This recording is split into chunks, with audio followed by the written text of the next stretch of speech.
पहुंचे। पहले एक के पैरों को सहलाने लगे, लेकिन वो हिली तो डर कर हट गए। फिर दूसरी के हाथ थाम लिया। तभी वो जाग गई और डर से चीखने लगी। बाबा ने जल्दी से उसके मुंह पर हाथ रखा और लौट। कश्मीर की बर्फीली वादियों में, हिमालय की ऊंची पहाड़ियों के बीच एक पुरानी लकड़ी की कुटिया में बाबा हरदयाल नाम का 90 साल का साधु अकेला रहता था। वो सालों से तपस्या में लीन था, लेकिन उसकी आंखों में एक गहरी उदासी छुपी थी। एक सर्द रात जब बर्फबारी तेज हो रही थी, कुटिया के दरवाजे पर किसी ने दबे पांव दस्तक दी।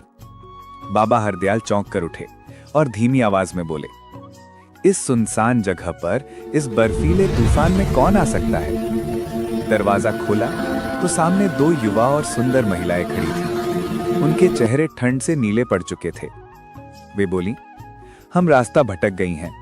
हमारे साथी कारवां से बिछड़ गए। क्या हमें एक रात की शरण मिल सकती है? बाहर मर जाएंगी सर्दी से। बाबा ने उन्हें एक पल गौर से देखा, फिर नरम स्वर में कहा, आ जाओ बहनों, आ जाओ, ठंड में बाहर मत रहो। उसने कुटिया के एक कोने में उन्हें जगह दी। दोनों महिलाएं थकान से चूर होकर तुरंत लेट गईं और सो गईं। रात के आखिरी पहर में एक महिला को लगा जैसे कोई करीब है। आंख खोली तो बाबा हरदयाल उसके पास खड़े होकर उसे देख रहे थे। वो डर कर बोली, आप यहां क्या कर रहे हैं? बाबा ने कहा, बहन, लगा तुम्हें ठंड लग रही है, ये कंबल ले लो। महिला ने झिझकते हुए कंबल लिया और दोबारा लेट गई। बाबा कुछ देर वहां खड़े रहे, फिर अपने स्थान पर लौट गए। सुबह जब महिलाएं जाने लगीं, बाबा ने रोका, रास्ता कठिन है, बर्फबारी हो रही है, तुम दोनों युवा हो, खतरा है। एक दिन और रुक जाओ, मैं कल कोई सहायता का इंतजाम कर दूंगा। महिलाओं ने पहले मना किया, लेकिन बाबा की जिद पर वे रुक गईं। पूरा दिन बाबा उनसे मीठी मीठी बातें करता रहा, लेकिन उसकी नजरों में कुछ और ही भाव थे। रात आई, सब सो गए। आखिरी पहर में बाबा फिर उठे और एक महिला के करीब जाकर उसके बालों पर हाथ फेरने लगे। महिला चौंक गई और गुस्से से बोली, ये क्या कर रहे हैं आप? बाबा ने बहाना बनाया, बहन, तुम्हारा सिर नीचा है, दर्द ना हो जाए, ये तकिया ले लो। महिला ने चुपचाप तकिया लिया। बाबा लौटकर लेट गए, लेकिन मन में सोचते रहे, ये मेरा आखिरी मौका था, लेकिन चूक गया। कल कुछ और सोचना पड़ेगा। सुबह महिलाओं ने पूछा, क्या सहायता का इंतजाम हो गया? बाबा ने कहा, अभी नहीं, कल कोई यात्री गुजरेगा, उसके साथ जाओ। महिलाएं मान गईं और एक रात और रुकने को तैयार हो गईं। बाबा के चेहरे पर हल्की मुस्कान आई। रात की गहराई बढ़ी। महिलाएं लेटी, लेकिन बाबा का दिल बेचैन था।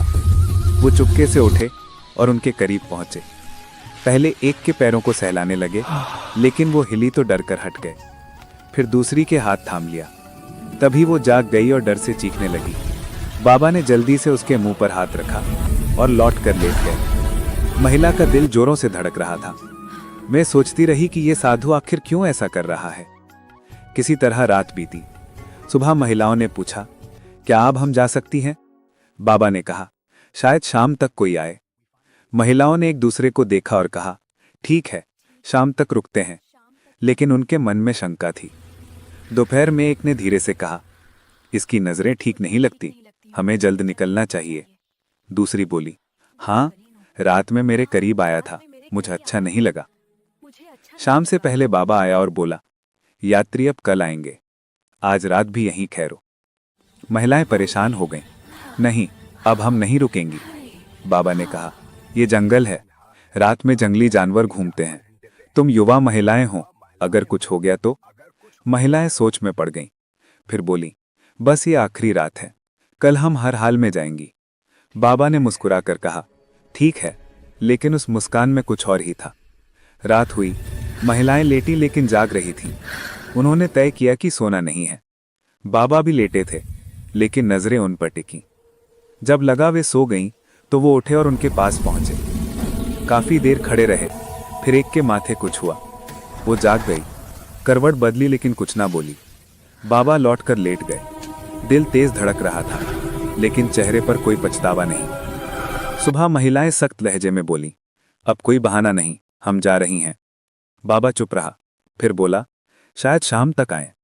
महिलाएं गुस्से में बोली, हमें शक था, तुम हमें किसी और वजह से रोक रहे हो। वे बाहर निकलने लगी तो बाबा रास्ते में खड़े हो गए। तुम नहीं जा सकती, रास्ता छोड़ो वरना चीखेंगी हम। बाबा की आवाज अब बदली हुई थी, यहां कोई सुनने वाला नहीं। महिलाओं ने कहा, तुम हमारी उम्र के पिता हो, शर्म करो। बाबा बोला, जो दिखता है वो सच नहीं। जिसकी तलाश में तुम मनाली जा रही हो सकता है वो यहीं हो। महिलाएं चौंक गईं। तुम्हें कैसे पता हम किसी को ढूंढ रही हैं? बाबा ने कहा, अभी सब नहीं बता सकता, लेकिन अगर आज की रात यहीं ठहरो तो कल सब पता चलेगा और शायद मनाली जाने की जरूरत न पड़े। महिलाएं उलझन में थीं, डर और शक से भरी। धक्का देकर वे कुटिया से निकल गईं। बाबा पीछे पीछे आया, हांफते हुए बोला, अगर चली गईं तो सब बर्बाद हो जाएगा। काफी दूर जाकर महिलाएं थककर बैठ गईं। अचानक बाबा फिर पहुंचा। बस एक आखिरी बार कह रहा हूं, आज रात मेरे साथ कुटिया में रुको तो मनाली जाने की जरूरत नहीं। महिलाओं ने पूछा, सीधी बात क्यों नहीं करते? बाबा ने गहरी सांस ली और कहा, मैं जानता हूं तुम अपने घर को ढूंढ रही हो। महिलाएं सन्न रह गईं। हां, हम अपने घर को तलाश रही हैं, लेकिन तुम्हें कैसे पता? बाबा ने कहा, मुझे सब पता है, लेकिन शर्त है आज की रात यहीं रहो, तभी बता सकता हूं। महिलाएं हैरान और डरी हुई थीं। कुछ देर बाद एक बोली, ठीक है, बस ये आखिरी रात। बाबा के चेहरे पर अजीब खुशी थी, जैसे कोई सपना पूरा होने वाला हो। वे वापस कुटिया लौटे, महिलाएं आगे, बाबा पीछे। उसकी चाल में अब जल्दबाजी नहीं, लेकिन नजरें वैसी ही थीं। रात हुई, महिलाएं चौकन्ना थी, लेटी लेकिन जाग रही थी। बाबा भी लेटे थे, लेकिन मन में तूफान। आखिरी पहर में वो उठे, पहले एक के पास गए, उसका हाथ पकड़कर अपने सीने से लगाया। महिला ने झटका और मुंह फेर लिया, फिर दूसरी के करीब जाकर देखने लगे। कुछ पल बाद बाबा लौटकर लेट गए, चेहरे पर कोई शर्म नहीं, बस जैसे किसी अंत का इंतजार। सुबह की पहली किरण कुटिया में आई। महिलाएं जाग रही थीं, चेहरों पर डर और बेचैनी। उन्होंने तय किया बिना कुछ कहे निकल जाना, लेकिन बाहर निकलते ही एक कोने में एक युवक बैठा नजर आया। साफ चमकदार चेहरा, सादा कपड़े, लेकिन पीठ उनकी ओर।